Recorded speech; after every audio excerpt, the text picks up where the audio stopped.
अस्सलामु अलैकुम वरहमतुल्लाहि वबरकातुहू। अपने हिंदुस्तान में अपने उलमाए अहले सुन्नत ने एक बहुत ज़बरदस्त बड़े आलिम हुए हैं, फैज़ुल उलूम हज़रत मौलाना मुफ्ती अब्दुल मन्नान साहब आज़मी रहमतुल्लाह अलैह।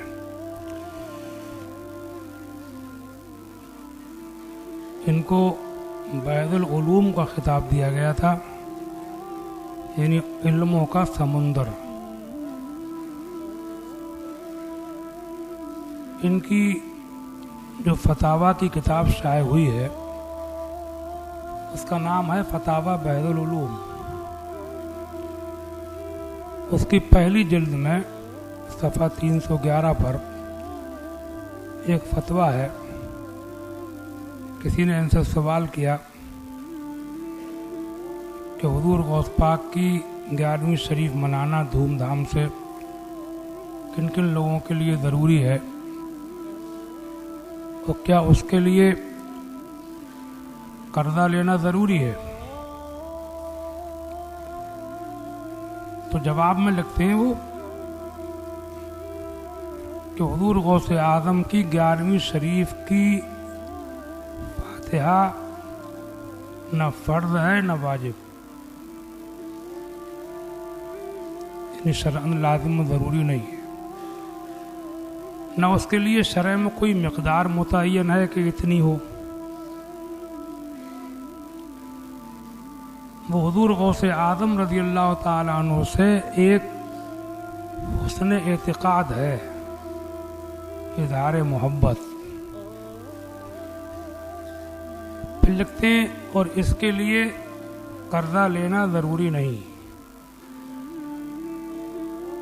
फिर लिखते हैं कि वहाबी देवबंदी इससे मना करते हैं, लेकिन उलमाए अहले सुन्नत उसको मुस्तहसन और बाइसे सवाब जानते हैं। फर्ज़ वाजिब नहीं बल्कि मुस्तहसन का मतलब होता है एक अच्छा काम। तो ये मैं समझता हूँ कि हम लोगों को न्याज़ो फातिहा 11वीं शरीफ 12वीं शरीफ के फ़ज़ाइल हम लोग बताते हैं, कोई मना करता है तो हम उसके सबूत देते हैं, लेकिन साथ साथ जो उलमाए अहले सुन्नत की ये तालीमात जो हैं कि उन्होंने क्लियर कर दिया है कि ये फ़र्ज़ वाजिब नहीं है, इसको भी लाना चाहिए। इसको न लाने का नतीजा ये है कि बात गरीब आदमी गरीब से गरीब घर में चाहे फाका हो, मगर उनकी औरतें जो हैं वो उधार करवा करके उससे फातिहा दिलवाती, समझे। तो ये तालीमात, मुझे इस बात की थोड़ी तकलीफ़ होती है कि हमारे काफ़ी उलमाए किराम बस जायज़ कौन कहता है नाजायज़, ठीक है, लेकिन ये भी तालीमात तो अपने उलमा की हैं कि ये सिर्फ मुस्तहब काम है, इनको भी लाना चाहिए। खुद आला हज़रत ने क्लियर कर दिया कि उर्सो लिखते उर्सो फातिहा के लिए शरअ से कोई मुतालबा नहीं, उन्हीं के अल्फाज समझा। तो इन चीज़ों को मतलब इनका ये नहीं है कि इससे कोई मना करे, मना नहीं करना चाहिए, मना करना तो गलत है, लेकिन ये जो बात जगह गरीब आदमी परेशान होता है, समझता है नहीं करूँगा तो हाय पड़ जाएगी, बर्बाद हो जाऊँगा, घाटा हो जाएगा, ये सब अकीदे बन गए हैं, ये दिमाग से निकालना चाहिए। और चंदे बहुत होते हैं, चंदे सवाब बता बता के चंदे, इतने चंदे हो रहे हैं फातिहाओं के नाम पे, उसके फ़ज़ाइल बता देते हैं। फ़ज़ाइल भी बताओ, साथ साथ यही बताओ कि ज़रूरी नहीं है, ज़रूरी तो ज़कात निकालना है इस्लाम में, समझे नहीं। ज़रूरी क्या है? ज़कात निकालना, वही मालदार के ऊपर। गरीब आदमी पर तो ज़कात भी नहीं रखी गई, सदका फ़ितर नहीं रखा गया, कुर्बानी भी नहीं रखी गई, और न्याज़ो फातिहा के नाम पर हम लोगों ने गरीबों को हाल कर रखा, इतना चंदा ایک گاؤں سے میرے پاس فون آیا تھا کہ ہمارے یہاں 12ویں شریف کی سجاوٹ اور روشنی کے لیے چندہ ہوا ہے اور سب کچھ کر کے بھی پیسے بچ گئے ہیں، تو کیا کریں؟ اس پیسے کا مسئلہ پوچھ رہے تھے۔ میں نے کہا تم اتنے چندے کرتے کیوں تم لوگ؟ سمجھا، گھر گھر لوگ فاتحہ کر لیتے، گھر گھر لوگوں نے کچھ نہ کچھ روشنی بھی کر لی، جھنڈے ونڈے لگا لیے۔ اب گھر گھر سب کر لیتے ہیں، پھر وہ چٹنگے کے کون کتنے دے رہا ہے، کون کتنے دے رہا ہے۔ جب سب نے کر لیا تو اب کیوں نوچ رہے ہو ان کو؟ سمجھا ہے بلا وجہ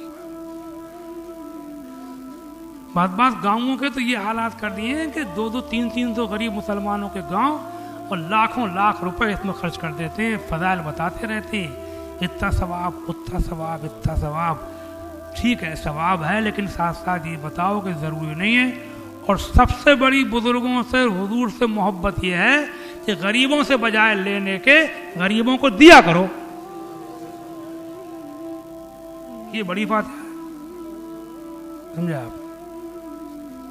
تو کتنا آپ نے سنا فتویٰ بہرعلوم کا، کتنا کلیئر کر دیا انہوں نے۔ سمجھا؟ کچھ لوگ کہتے ہیں کہ میرے بارے میں کہ وہ کرتے، میں نہیں کہہ رہا ہوں، جو علماء نے اعلیٰ حضرت نے فرمایا میں اس کو چھپاتا نہیں ہوں، میں نہ اپنوں کی چھپاتا ہوں نہ غیروں کی چھپاتا ہوں۔ اللہ تعالیٰ بھئی ایک بات جو سوچو کہ جب اعلیٰ حضرت کہہ رہے ہیں کہ قرص و فاتحہ کے لیے شرع سے کوئی مطالبہ نہیں، تو یہ بھی تو مسلک اعلیٰ حضرت ہو گیا۔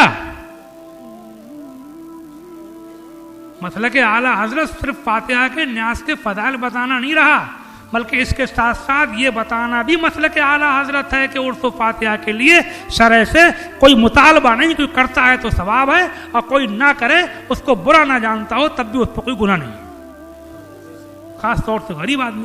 یہ بھی تو مسلک جب وہ لکھنا ہے۔ دعا کر لیجیے۔ اللہم صلی علی سیدنا محمد مبارک وسلم۔ یا اللہ جو ذکر خیر ہوا، بیانات ہوئے، اس میں کوئی غلطی ہو گئی اس کو معاف فرما، نماز ہم نے پڑھی اسے قبول فرما، اس میں کوئی بھول چوک ہو گئی اس کو معاف فرما۔ یا اللہ اپنے فضل و کرم سے ہم سب کو دنیا و آخرت کی بھلائیاں عطا، بزرگوں سے محبت عطا فرما، غریبوں کا خیال رکھنے کی توفیق عطا فرما، بزرگوں کے نام یاد رکھنے کی، ان کے ذکر کی، ان کی یادگاریں منانے کی توفیق عطا فرما۔ یا اللہ ہم تیرے تمام گناہگار بندے اپنے گناہوں سے توبہ کرتے، ہماری توبہ قبول فرما۔ استغفر اللہ ربی من کل ذنب و اتوب الیہ۔ جب دم واپسی ہو یا اللہ لب پہ ہو لا الہ الا اللہ محمد